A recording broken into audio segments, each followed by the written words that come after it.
We are live, downtown Charlie Brown Radio Live, first installment. How fun is this? This is pretty spectacular. After getting on the mic last week with my good old buddy Colin Flagg, we're back on and we're live. Colin, how does it feel? We're live. Yeah, Nate, this is the inaugural.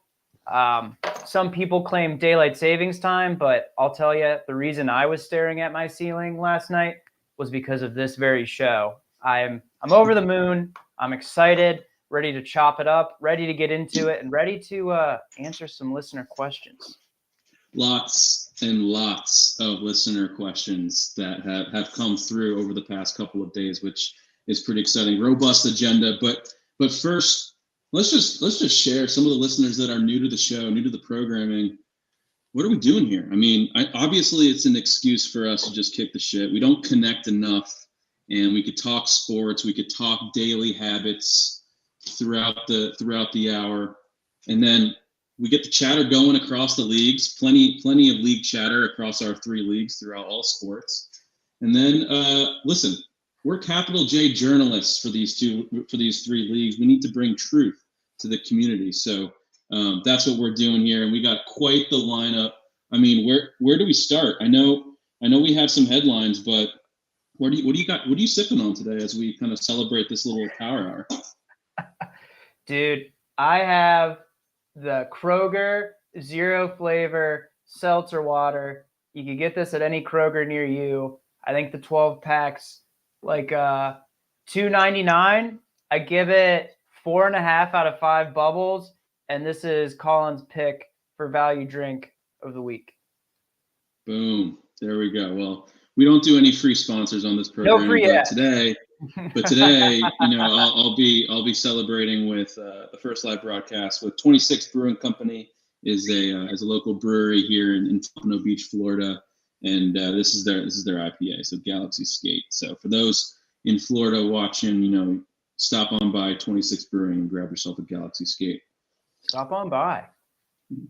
Well, listen, let's get into the agenda today. I mean, we're going to dive into some headlines. We're going to talk the latest on fantasy hoops. We're in mid-swing of the playoffs. Neither of us are in it. That doesn't matter. And we're going to go into our regular segment that we always go into when we meet up, and it's Nobody Likes Colin's Bets. Today we want to hear them.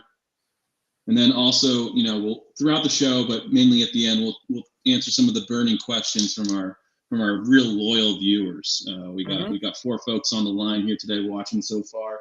Hope more to join, but hell of a lineup. Let's dive into some headlines. First and foremost, we always talk about your gym goings, Colin, and we mostly talk about the sauna, what to do right, what to do wrong in the sauna.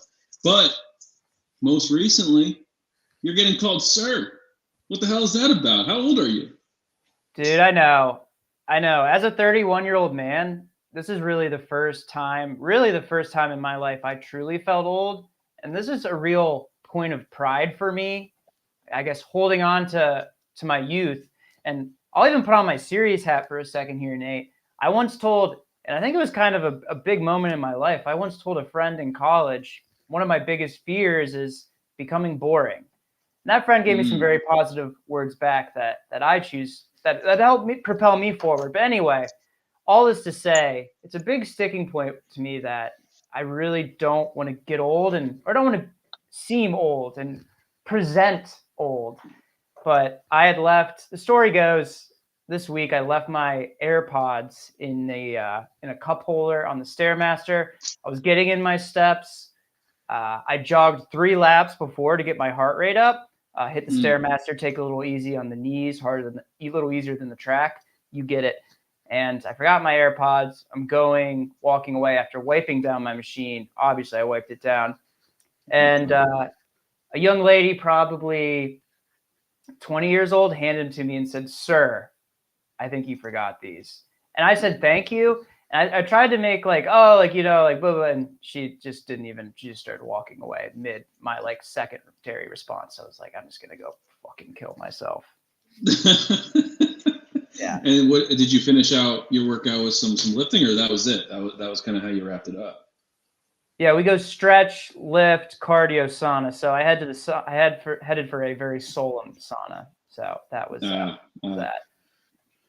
Well, we're growing older. We're getting older, and it's only the beginning. I mean, it's only more surge from here. That's what I got to tell you. Yeah, well, I'm washed. You just mentioned the takeaway. What you mentioned a little bit about your gym routine. Let's get into that a little bit deeper though. Like, what are you hitting? Are you hitting weights 4 times a week? Are you primarily focused on cardio? What does your week look like? Because I think the listeners want to know, how often you get after it and what your gains are looking like these days. Well, Nate, 5 years ago, I'd be on here talking to you about my gains, but as of the last couple of years, I've been on my spine health and most recently my heart health journey. And what does that look like? That's yoga in studio once a week, ideally yoga from the home an additional time a week. And then 3 times a week, I'm in the Iron Paradise. That means gym for those who aren't in the know. But I'm at the Iron Paradise 3 days a week, and that's 10 to 15 stretch/yoga, usually 2 light lifts. Again, spine health journey. I'm not trying to put up numbies anymore. It's really about maintaining. So like 2-ish lifts, and then a cardio that's either like a 1.5 to 2 mile jog, or 15 minutes on the stepper, and then the sauna and/or schwitz. The schwitz, indeed.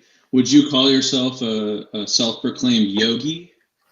Dude, absolutely. I started out with Yoga with Adrian on YouTube, and now I'm just full blown in the stew once a week, like I said. And I've been afraid to go tarps off, but if the journey keeps progressing and I get a little better at yoga and more comfortable in my body, let's be honest, I could be going shirtless at yoga before summer start, I would say. Well, that's something that we should be monitoring for sure. We'll circle back on that. Put a bookmark on it. We want to get maybe some video footage for the show. I know listeners will probably be added to hear where you end up there. But Colin, it's great to hear that you're on this journey and taking the route of longevity, right? Versus putting up numbies, which we all know. I'm sure. I mean, what was your biggest number back when you were putting up numbies? What were you trying to get? Dude, I wasn't ever really a PR hound, and I got these long ass arms, and I'm skinnier than Dick, so I'm not really particularly strong, but I do get nice arms from my dad. That's a point of pride. So, like I said, I really never put up anything crazy, dude. Maybe like the most I ever bench is like 180 pounds, which is fucking pathetic.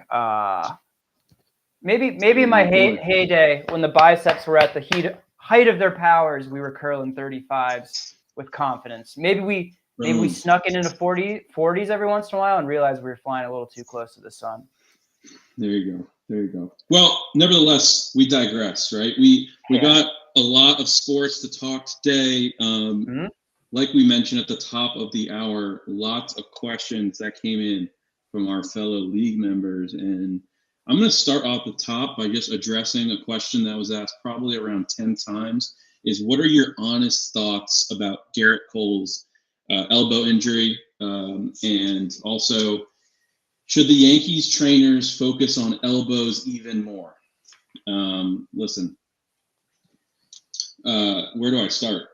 Disappointed to say the least with how this spring is shaping up for the Bronx Bombers. Some would say the Bronx is burning. For those who know the documentary in the 1970 Yankees. But nevertheless, trying to remain optimistic here in mid-March. However, I will say I do firmly believe that the Yankees are cursed right now. Where am I heading? Listen. Ever since the Costco boys, put your glasses back on. Listen up to this. You know the Costco boys, right? I'm familiar. Yeah, well, they put up a very endorsing video right before the World Series, doing their boom, boom, whatever. And since then, we fell in the World Series. We've started to have all these injuries. We didn't sign Soto. All these bad things are happening. The Costco boys need to end, and this is the main reason why the Yankees are, going in the direction that they're going. So I don't want to blame anybody, but if I believe in Macumba and in different things that happen in the ether, well, it's the Costco boys. Now, to answer the follow-up question, is Tommy John bad? Oh wait, Nate, I could take that one. Okay. I asked Google AI. They said Tommy John, also known as UCL reconstruction, is generally considered a successful procedure for repairing UCL injuries with a high success rate for returning athletes to their sport. But Nate, it's not a guarantee to return to pre-injury performance, and it carries risk of re-injury and potential future surgeries. But these procedures have a high success rate for professional baseball players, so that's good, Nate. And return of play rates are typically 80 to 95%. So there you go. Like, worst case scenario, he's only throwing 80% of what he was, previously. So that's still like a 86 mile per hour fastball, little Josh Tomlin ball. Yeah. And yeah, Tommy John is bad. I just threw it up on the ticker there because it is accurate. Now, I will say though, if you do remember the good movie Rookie of the Year, you remember that? I mean, he had the crazy accident. Yeah, he had the crazy accident, came back and made a run to become a major league pitcher and was pitching, above average league fastballs. So maybe there's a chance for Garrett Cole, but we are confirming that Tommy John is bad. It's not looking good for the Yankees. Oh, go ahead. You think it could be a Rowan Gardner situation? It could be. Damn. Could be. I'm not putting down that option. I mean, I'm just saying. I don't want to get too negative on March 12th, right before the season. Let's get this thing going. It will be interesting to see, how it unfolds for the Yankees, because it's we didn't bring back Soto. We have all these injuries. We have some young guys that are coming up, but it's time will tell. I think that I'll end it on this. Because I could probably go on in circles with the Yankees. I'll end it on this. The Yankees do need to make an effort to invest a little bit more in their young talent, like your fellow Guardians and like some of these other programs that have continued to create a great farm system. The Yankees have continually fallen to the bottom half of the league in that sense. And we still see that today. We're kind of like ranked around, I believe we're ranked like 22, 23 in terms of our farm system. And we're so dependent on these washed up guys that we sign in the offseason to have kind of like a comeback year, especially at the plate when we're talking about position players. And it's just a gamble every single time. So, yeah, just two quick points from me. Number one, it's interesting that this is the Costco boys curse, because the Yankees haven't won a World Series since 2009. And I think the little Costco guy was probably born after that. Point number two, I took the liberty, Nate, of seeing how many people will be paid less than Garrett Cole's $36 million salary and cap hit this year, but will presumably play an inning of baseball. So if you'll indulge me. Francisco Lindor, shout out Paul Dolan's Stan account. Juan Carlos Stanton. Well, that's not actually, that one might not be true.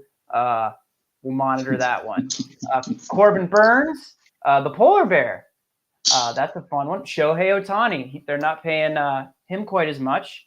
Rodon, so that'll be nice. You have another guy in the roster who's making almost but not quite as much. Mookie Betts. And then this one's not fair because he's probably not going to play this year, but Rendon. Well, he's actually making more than Garrett Cole, Nate. So you could put a feather in your cap. The Yankees are not paying as much for Rendon as they are for Garrett Cole. So put a feather in your cap there. And then just last note on someone else who is being paid less than Garrett Cole, but will presumably play at least one inning of baseball. Stephen Kwan, Emmanuel Clase, Austin Hedges, Trevor Stephan, Ben Lively, Tristan McKenzie, John Means, Tyler Freeman, Jonathan Rodriguez, Brian Rocchio, Bo Naylor, Daniel Sheeman, Tim Herron, Eric Sabrowski, Angel Martinez, Daniel Espino, Hunter Gaddis, Will Brennan, Slade Ciccone, and Logan Allen combined. If that's helpful. Are you done? Mm-hmm. All right. Well, I won't even comment to the second one, but I will say that for the first one, while yes, the Yankees haven't won since 2009, please indulge me. When was the last time the Guardians won a World Series? My lawyer said I don't have to answer that. Okay, we'll keep it at that. Let's go into golf. Tiger Woods, Achilles injury. We threw this on the agenda because it was huge news here in the golf world. We won't bore the audience too much. Not too many golf followers here in the audience, but let's talk Tiger Woods. You're gonna laugh when I say this because I'll be a hypocrite, but can we just take the Band-Aid off? Can we just take the Band-Aid off? It's done. I mean, I think I love Tiger Woods more than the next guy, but why are we beating around the bush? Why don't we just, move on from this era that is no longer even happening? Why is he even still playing on the tour? Yeah, no, that's totally fair. And I mean, Nate, if he was a prized racehorse, they would have put him down 3 horrific injuries ago.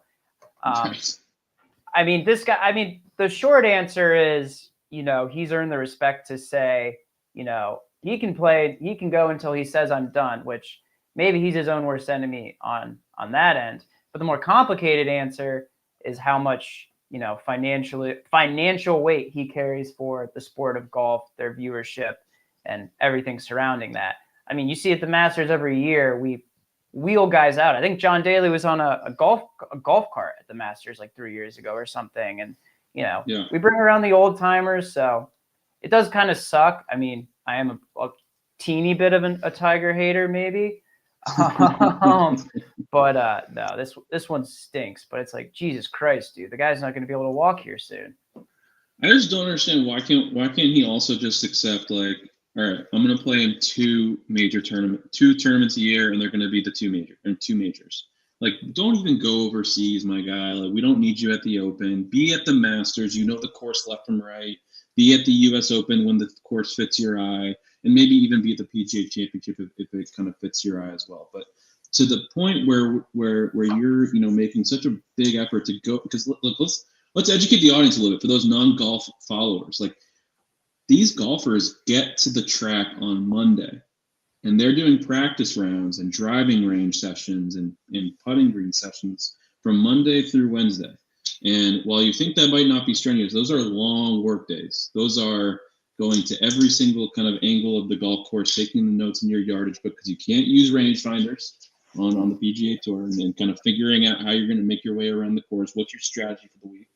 And then you're getting to Thursday and Friday where you're quite honestly just trying to get a paycheck in most senses. And so then you're going through 18 holes there, and you're also doing driving range sessions probably before and after your round. And then you've got to go through the weekend. And, for somebody that has, that has to wear a leg sleeve when he goes out and plays leisurely with his son, and by the way, he has plenty money to live for the rest of his life.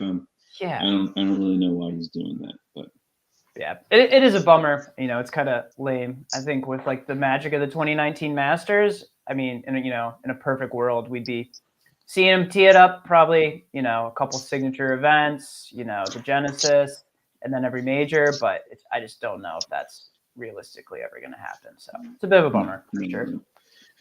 Well, let's get into what the people have been waiting for, right? Basketball playoffs, fantasy hoops playoffs for the Downtown Charlie Brown Fantasy Basketball League. We've been running strong here across this league. There are some issues that we probably want to fix in terms of to make the league a little bit better kind of going forward. And, I see some people in the comments, be sure to kind of rip the commissioner, myself, on any rules that need to be changed. We can certainly address them on the spot on this episode, in this radio show.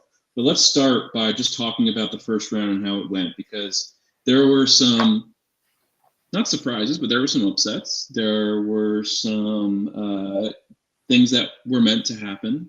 And then there's, obviously we need to look ahead and see, what do we forecast this playoffs looking like kind of going forward? I guess my question to you, Colin, is what was a big surprise for you coming out of the first round of the playoffs. I mean, I think the biggest surprise here is Jay Inglesbell's Kyle, no? I mean, someone who one of the last couple of teams in the playoffs won and did so in convincing fashion. I mean, and worth noting that the Hardwood Dingers only put up 714 points, so bit of a pillow fight, but a win is a win. You gotta tip your cap to him. Also, side note, I just want to applaud the entire league because I was waiting for this to happen, but not one person has complained about injuries, which might be a record. We made it to the second round of the playoffs, and not one person has complained about injuries, I don't think. Kyle, please fact check.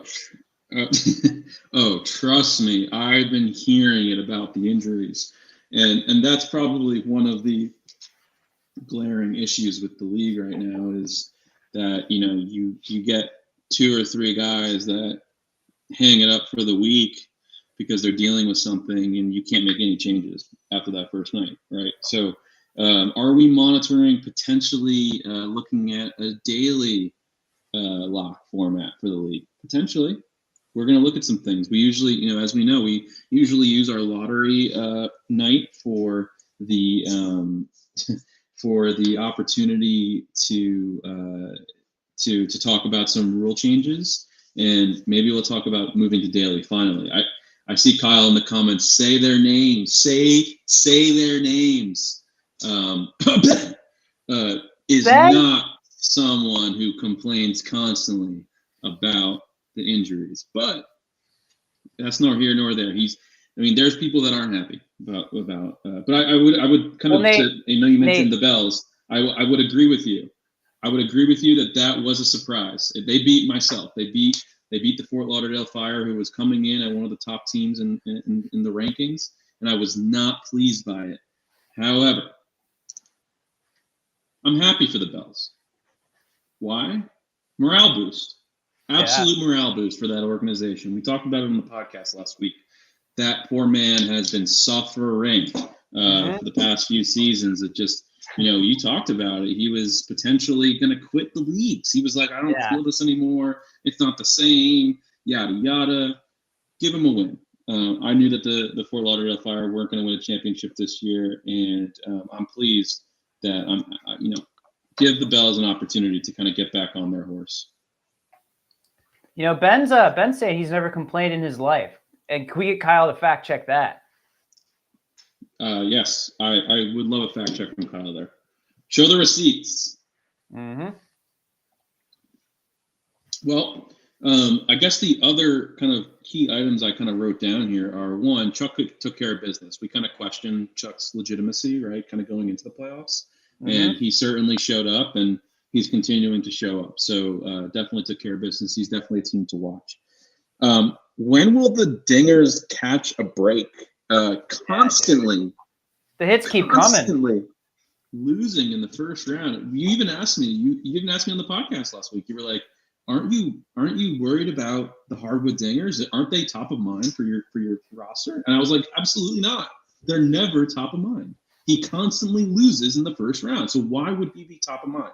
And what do you know? He loses yet again. So will the Dingers ever catch a break? It's a great question. Yeah. Like I said, the hits keep coming. I mean, it just seems like heartbreak after heartbreak. Limping, whether it's limping in or coming in as a high seed, it seems like I'm watching the same story over and over again, Nate. Mm-hmm.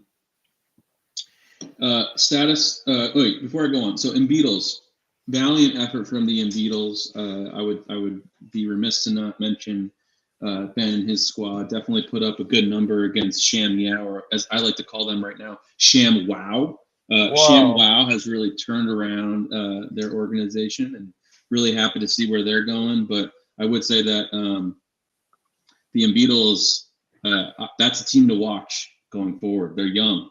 They're very young. They're mighty. And they got a guy at the helm that I don't want to gas him up, but he's been at the championship a few times. And that stings. I don't like saying it, but it's true. So we got to watch out for that. We got to continue to monitor the Beatles and how they handle their upcoming draft.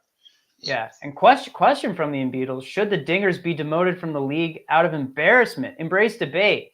Ben, what What if this is all he has? It's true. It's true. It could be all Nick has. It could be all Dingers have. But I will say the Dingers, they're one of the more knowledgeable baseball organizations in our fantasy league. And not to mention they have co-owners. Owner of Sham is the co-owner of the Dingers in the baseball league with Nick. And they hold hands. Do they hold hands when they set their lineup? They sure as hell do. Beautiful. All right, let's continue on here. Status of injuries, predictions going forward. So I kind of looked at the two games and how they're going so far, kind of leading into the show. And I will say, for Sham, Yao, and the Bells, it's all going to come down to injuries. Hate to say it, but looking at those rosters, they got a couple guys out on each side, and it's really going to come down to. And I think James might have shot us a message here while we were on air, and I think that it's going to come down to kind of who is the healthiest. Which I hate to say it, like we said, but it is true for that specific game. Dude, when did LeBron announce he was out? Because is that just a whoopsie daisies? Because he left LeBron in the lineup, or did he announce that after lock on Monday? Because I thought he announced that like over the weekend. Oh, so you're thinking that Sham Wow might have forgotten the announcement and kind of just completely foregone potentially changing the lineup for the better? Kyle, fact check that. We sure did. That to improve the show going forward, we certainly should hire a producer, get someone on to really fact check and let us know what's going on. Fact check. Oh, Kyle said he took them out. There we go. Well, Kyle is certainly the leader in the clubhouse for the producer job. That's for sure. But I digress. Yeah. I would say, and rumor has it he's at the driving range right now. He's getting some swings. He's getting some swings in while he has the AirPods in. He's listening to the boys gabber, and he's letting us know when there's some fact checking that's needed. But let's see here, Colin. We got one more. The other game on the other side of the bracket is Chuck, and Charlie. I would say that I do like his chances just in terms of potential games played. I know that kind of like determines kind of a lot of our points scored in this league, and he did kind of set his lineup up pretty nicely to kind of finish out the rest of the week. I mean, games in hand are certainly one thing, but Berg's got himself a bit of a lead, and I always say in fantasy sports, regardless, I mean, if you have a lead, you're not losing, and I'd always rather be the guy with the lead. Anything can happen. Anything can happen. We might have another LeBron situation. We might. All right. Well, we'll monitor the playoffs. Hopefully, we're back next week to talk a little bit more before the championship game, or during the championship game, I should say. What are your thoughts, though, Colin? You're one of the teams that are in the running for the lottery, Flounder Flagg. Mm-hmm. What are your thoughts on this year's draft class? I know you have your eyes on your brother, but cousin? Sorry. Who else is there? Is this draft class stacked? This was a question that came in from the audience. They're curious to know, what is it looking like? What are your thoughts before the draft? Do you feel like you have a good chance kind of getting that first pick? Yeah. So the organization's game plan is flag for flag, flag or bust, flag or go stand on the roof and stare at the pavement. No, I do think it is a lauded and an underrated draft class, and no one's talking about. I'll just throw out a couple names for you, Nate. VJ Edgecombe, ever heard of him? Ace Bailey. I know Ace. Cayman Malak.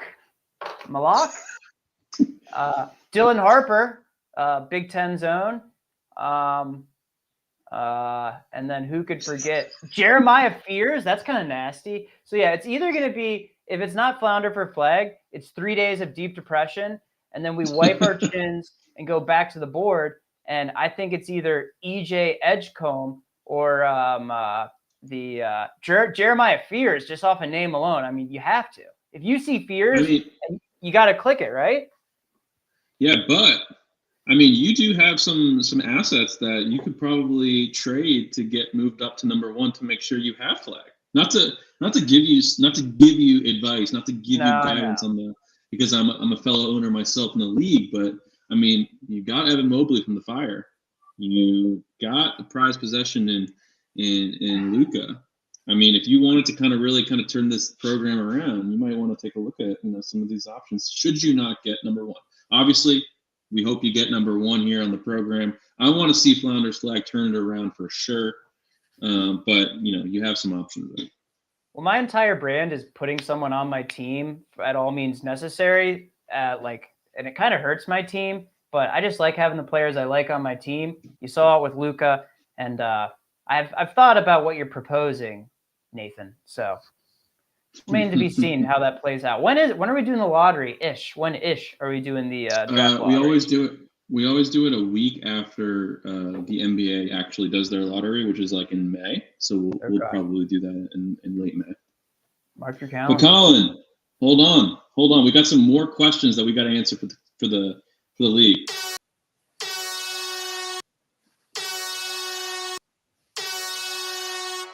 All right, let's get into it. 1. Who in the NBA do you think eats more pepperoni than Colin? Banger question from Berg. 1A with a bullet. It's Zion. I didn't want to kick the man when he was down, but I think I screamed at Ben not to sign Zion in free agency. He did anyway with a bullet. It's Zion. Honorary mention, Paolo Banchero. People forget he's Italian. It's true. Banchero. Yes. Well, I came a little prepared to the show, Colin, and I wanted to kind of take this question in a little bit different of a direction. I did ask the internet, if there's an NBA player that has an affinity for pepperoni. Oh. Did you know? Hold on, I gotta get the ticker ready here. Oh, hold on. No, I'm not going to do that. Kobe Bryant, though. Kobe Bryant. Mamba. Yes, RIP. Before his 81-point performance against the Raptors, had a pepperoni pizza. Really? Hear that? Yeah, that's the rumor on the street. Mm-hmm. So he enjoyed his pepperoni pie. I will say I took this in an even more deeper of a direction. I wanted to see who has the worst diets in the NBA. So I got a good list from Clutch Points here. So I'll just run through this. And let me tell me if there's any similarities, kind of as we go through the list. 1, Derrick Rose. What was his craving? Multiple cheese pizzas a week from Chicago chain Giordano's back during his prime with the Bulls. I thought he was more of like a gangbang guy. Wasn't that his whole thing? Could have been. I'm just going off of the validity of Clutch Points. So allegedly, that's alleged. Sorry, continue. No, but please, commentary on all these is great. 2, John Wall. What was his diet craving? Loves gas station snacks. Like his pantry supposedly was full of Funyuns, Doritos, honey buns. I think there's already a theme going on in terms of probably pepperoni combos too. Pepperoni combos, maybe. Dude, pepperoni combos are legit. They are probably a go-to. Don't sleep on them. Next, Alfred Payton loves, quite literally has a Sour Patch addiction. Really? Eats them by the bag. Here's one that's kind of wild. Dwight Howard.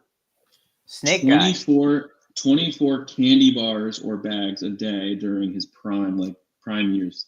And that kind of rotated between Skittles, Snickers, Reese's. Those are just a few of his favorites, but 24 he shared during an interview. 24 bags or bars of candy. Well, what is that by size comparison? That'd be like me eating 17, which is still a lot, but it's not 24. Yeah, I would say 15, between 15 and 17. Try eating 15 Snickers bars. Yeah, no thanks.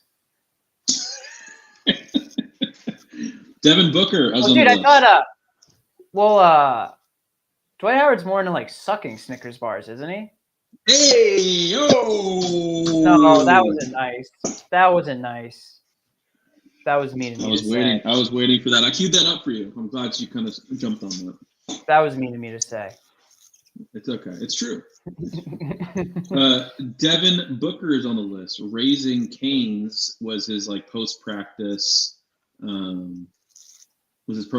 meal back when he first started in the league. I don't blame him. I mean, I do love a good caniac, right? When you're just fucking craving some good fried food. That was the shit back in college. And they just opened one up. They just opened up a Raising Cane's here in Pompano Beach, Florida, that I've been to once since it's opened. And I will unfortunately report it wasn't the same Really? as 3 a.m. on High Street in Columbus. It's just a little bit different these days. I don't know what it is.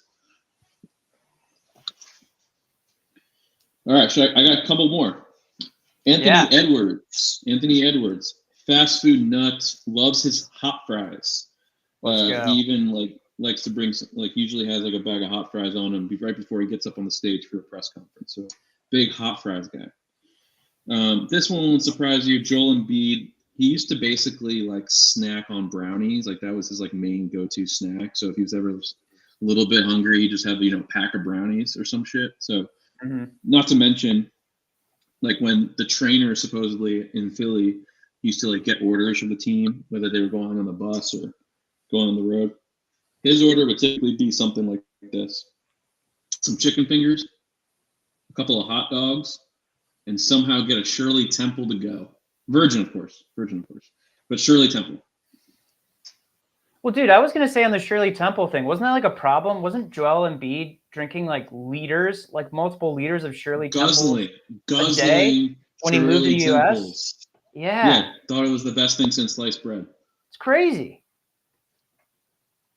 Too sweet for me. I don't know about you, but I can't really get into the Shirley Temple. Yeah, it's a drink for children. Speaking of liters of a certain beverage per day, Jokic, I always pronounce his name wrong. 3 liters of Diet Coke daily when he first moved to the U.S. So just 3 liters of Coke, Diet Coke, I should say. So that's insanity. I mean, 0 calories though. Yeah, you can incorporate a can or two maybe, but 3 liters is a little excessive. I think that majority of listeners would agree with that.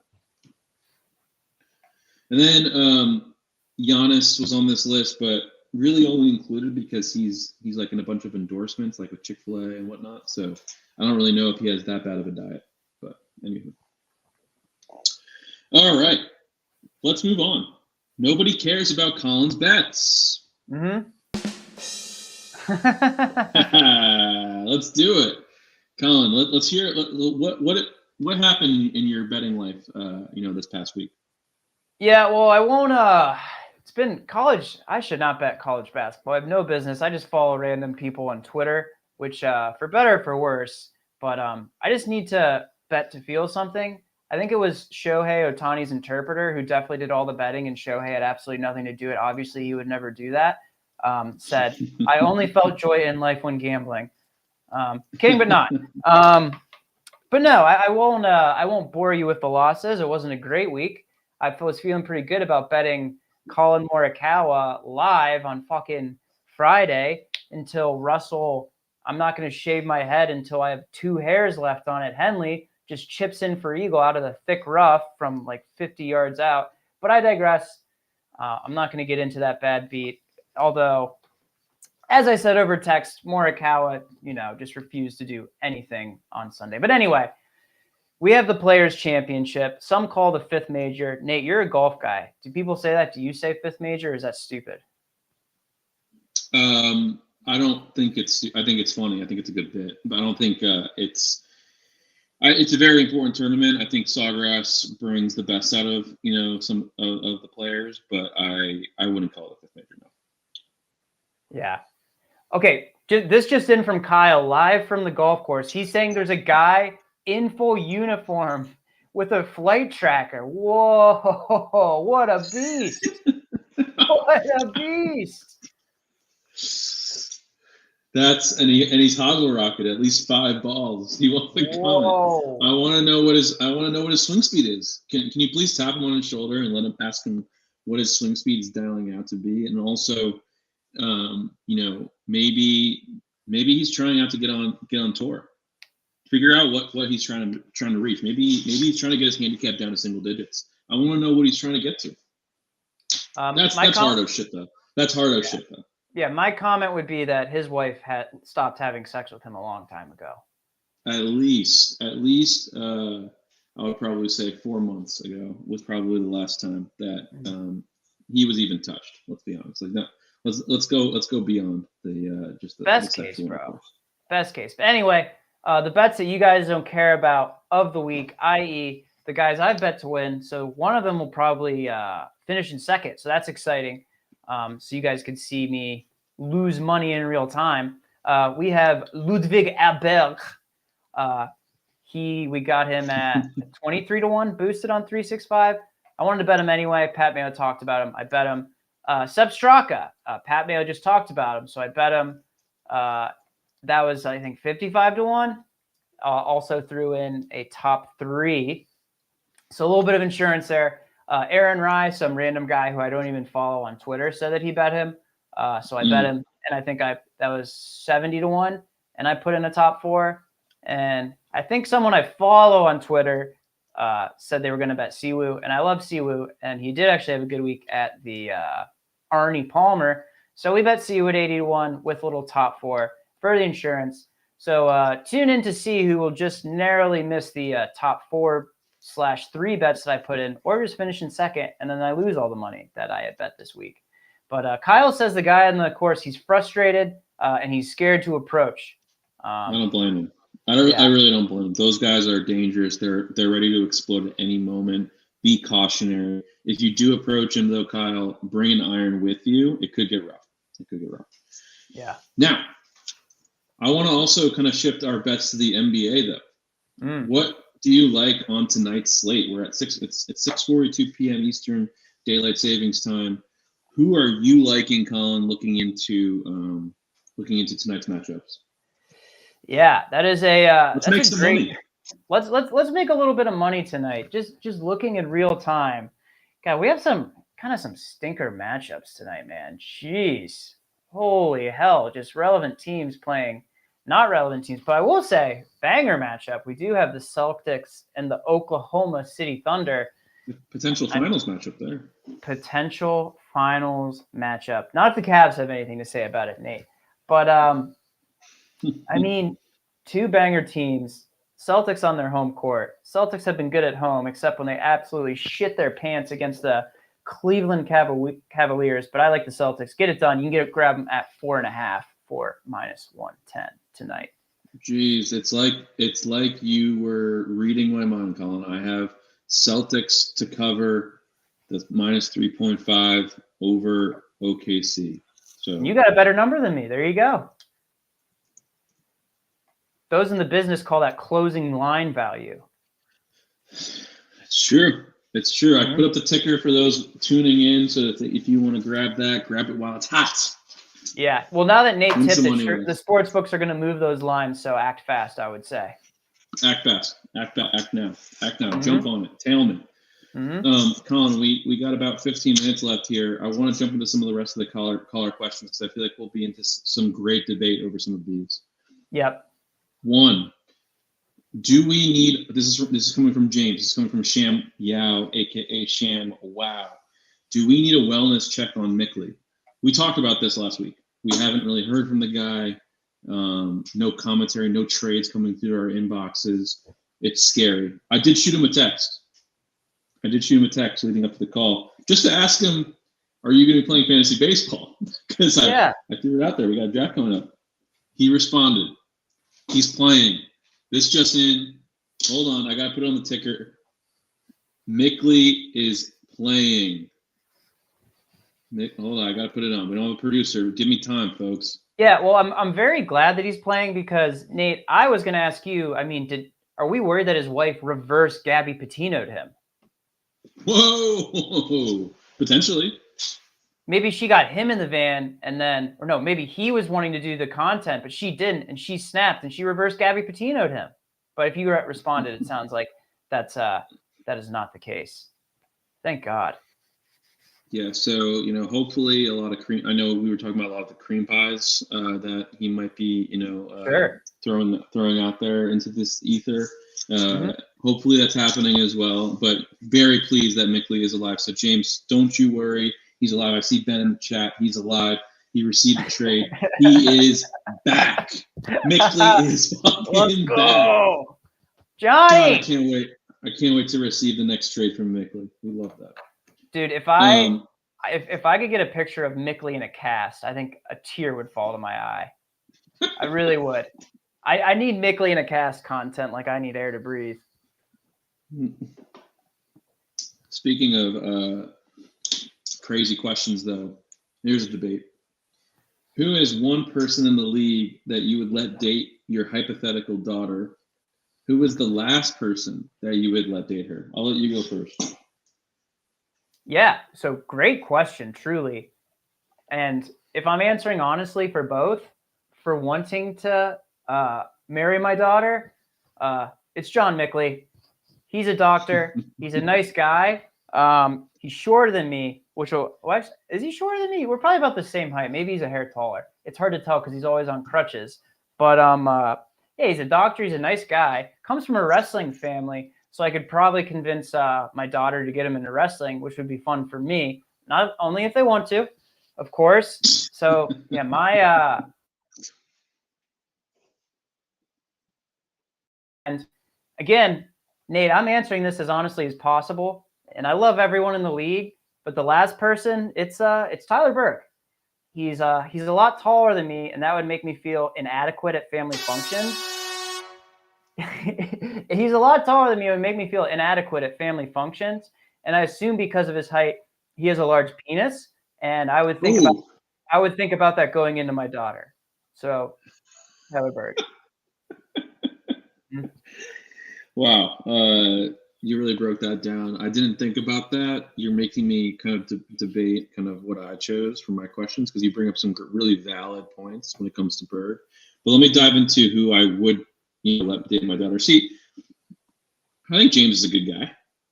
Met him a couple times, I think, maybe drunkenly, but I think he's a good guy. I've texted back and forth with him. Nice guy, lives out in Chicago. Seems like he's a good head on his shoulders. So he's a nasty soccer player too. I wrote down in my notes. I called one of his college soccer games when he was over at Dayton because they visited Ohio State when I was broadcasting for the Big Ten Network. And he hit one of the winning penalty kicks to defeat the Ohio State Buckeyes. And that from that point on, I said, that guy can date my daughter. So there you have that. The next one, I think a lot of people won't find this as a surprise for me, but I'm not gonna let Nick date my daughter. Nick. I thought, yeah. It's not that I'm worried about him, like hurting her or or a bird, inserting himself into her. I'm not worried about that. Mm-hmm. I'd just be flat out embarrassed for her that you have that guy walking around with you. That ain't good. That just shows lack of maturity. That shows lack of intelligence. That shows lack of just overall know-how. I'd be embarrassed for her. I would definitely have a sit down with her and would probably end the relationship immediately. Wow. Well, we've been tearing down our guy Nick Wong a lot today, so I'm gonna build my guy up. Number one, tall. Number two, when we went to Berg's wedding and he did the Jordan flu game, gave the speech, threw out the T-shirts, sick as a dog, didn't bellyache about it once, to my knowledge. And three, after that wedding, my wife Danielle said, I want to set up with my friend Maria, and Maria has big tits. Has that happened since? I mean, they don't live in the same state. So, I mean, Nick, come to Columbus, maybe you could bang Maria. That'd be great. I would say let's get a fund going to get Nick to Columbus to bang Maria. Yeah. Maybe Maybe we start a fund at GoFundMe, and we could start raising that and get him over to Columbus. Yeah, let's put him on a bus and get his ass over here. That'd be great. Has Maria provided a commentary on a picture of Nick? My lawyer said I don't have to answer that. Okay, well, we're monitoring that. I'd love to hear. Maybe we get Maria on the program. Yeah, she would love that. She would love that. Let's get Maria on next episode, and maybe we can talk. Maybe we could share the screen, show her Nick Wright, and get her immediate thoughts. I personally would love to hear kind of how a citizen in the world would think of Nick. That's not us, and so not to mention somebody of her stature. Yeah, and so Maria's dad's name is Keith. So Nick, you can date Keith's daughter, but not Nate's daughter. Just to button it up. Fact. Mm-hmm. Fact. All right. Next question. This goes back to New York sports. Why would the Giants sign Darius Slayton for the same amount of money as Saquon Barkley got from Philly? Is Nate, Slayton better than Barkley? So Nate, could I answer this one? Yeah, of course. You're the football guy. I'm not a football guy. Yeah, so for context, Saquon's a pretty good running back. He played on the Giants for a while. They opted not to re-sign him, and he went to the Eagles, who won a Super Bowl. Additional color for you, the Eagles are one of the Giants' biggest rivals, if that helps. But good question. Autistic side note for me, did you know that actress Rooney Mara was the child birthed from the heirs of the Steelers and Giants? Their last name's Rooney and Mara, so her last name's Rooney Mara. A lot of people don't know that. Wow. But I sure didn't. Sorry, back on pace. To answer the question, so I dove into the stats. Head-to-head, Slayton and Barkley, their long reception of the year, both 43 yards. That's a push. Nate, they had the exact same number of receiving touchdowns, push. But Slayton had 6 more receptions, point Slayton, but Saquon won the Super Bowl, ran for 2,000 yards, and jumped over a guy backwards. So, in this sports fan's opinion, the verdict, we're going to have to see how this one plays out. Yeah, I don't know what the audience wants me to tell them. I mean, New York sports is burning. We certainly aren't looking good across the board. I would say it's surprisingly the New York Knicks are our North Star, and that's not that great. I mean, I could go into the Knicks for the next hour or so, but we're not going to do that. I think New York sports are burning. Giants might need to relocate. I would consider it for sure. Maybe even just rebrand. I would say, you're not even in New York anyway. You're in New Jersey. Maybe just, recreate. Just start refresh. Start new. Start fresh. Start a new brand. That might be helpful as well. I would say too. I'm not a football guy. Remember, I'm not a football guy. I don't watch football. I don't just a fantasy football guy. I swear I'm not a football guy. I swear I'm not a football guy. But to go on Hard Knocks and absolutely expose yourself to how insufficient you are as a front office. Yeah, dude. What kind of decision is that? Like, did you really want to show how incompetent you are? I mean, that was just idiocracy at its finest. And I don't feel bad whatsoever. I definitely did not tune into the Giants that much this year. Why would I? I'm not a football guy, but they need to completely rebrand, refresh. It's definitely not 07 to 2011 anymore, boys. It sure ain't. And those were the years I did pay attention to the sport. So yeah, bring it on. Yeah, I'm a fair weather fan. I don't really give a fuck. It's New York sports. That's what it is. That's our brand. That's what we do. I'm only here for the good years. So whether you like it or not, that's what it is. So if the Costco guys cursed the Yankees, was it the Rizzler that cursed the Giants then, or how does that work? No, it was definitely Big Justice. Everything is Big Justice's fault, as his father always says. He's probably a Giants fan. Probably is. He's one of the many. That family is one of the many New York families that moved to Boca Raton. So. Whoa. They're down here by me. Dude, if you did steroids, you might look like Big Justice. Easy, bud. Easy, bud. Easy. What's wrong with that? He's a handsome guy. Yeah. That's nor here nor there. Not your type. All right. Not my type. Last question I have on the agenda here. Yeah, it looks like we might have lost your stream. I still hear your audio coming in, but Yeah. we're looking like your video might have froze. Did you see me cough just now? I did not. Well, if you can hear me, We'll proceed. Mm-hmm. We'll proceed. We got 5 minutes left. Have we ever thought about having an in-person draft for one of these leagues? That came in from James. That came in from Sham. Yes, to answer in short, yes, I'd love to have an in-person draft. Now the question is, and I'd love to hear your thoughts here, Colin. What we do all 3 seasons? What season would we do it around? I mean, dude, do it for the Holy Grail. We got to do it for football. I mean, I would assume August is a pretty good time for people to meet up. I vote Kyle's house, Cincinnati. That was my next question. Is one, do we do it?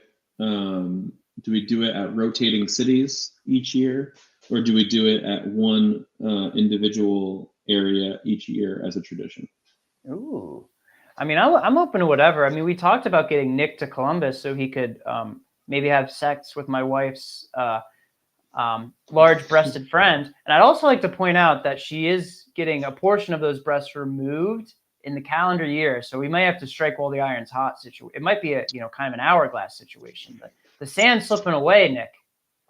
Why is she getting a reduction? She has back problems. Nick, to Colin's point, we need to strike while the iron is hot. I think we get to Columbus for August of 2025, and we maybe Maria kind of coordinates this draft. She kind of runs kind of through, make sure everything goes smoothly. I think it would benefit us to have her on site. Yeah, we would never sexualize her in that way because she's a great friend. But I might need to get some details on when that surgery is happening to make sure we can schedule the draft around that. Wonderful. Well, please do let her know that we'd love to have. We'll get her in touch with our booking producer, and we'd love to have her on the show because I want to hear her initial reaction to the Dingers owner, Nick Wright, and see what she thinks. We've been rooting for Nick Wright for quite some time to join the group in couples format, and he's just continued to strike out, unfortunately. But yeah. Well, Kyle said she could hold the sign when we enter a new round, which is an idea that we'll certainly throw in the hat. Yes, I love the idea. Well, I think the big takeaway from today's radio show is we need to get Maria on the next episode. Hopefully, we're back here next Wednesday at 6 p.m. For all those who have tuned in today, subscribe. Yeah, I'll push it. Subscribe to the YouTube channel. Let's get the subscriber numbers up. Let's get some people to tune in.